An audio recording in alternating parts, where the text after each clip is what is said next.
కరీంనగర్ జ్యోతినగర్ లో PMJ jewellery shop లో భారీ దోపిడీ జరిగింది. పట్టపగలి 5 దుండగులు తుపాకీలతో లోపలికి చొరబడ్డారు. అడ్డుకోబోయిన 3 సిబ్బందిపై కాల్పులు జరిపారు. ఈ ఘటనతో షాపులో భయాందోళన నెలకొంది.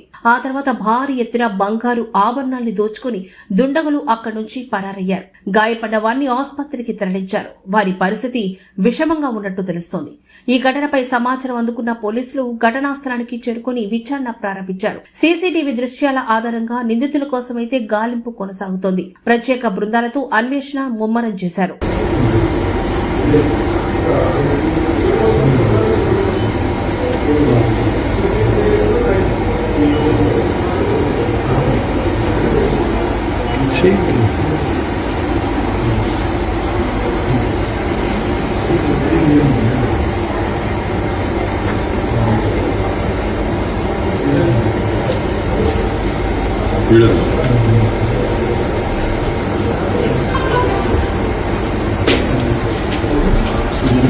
చాలా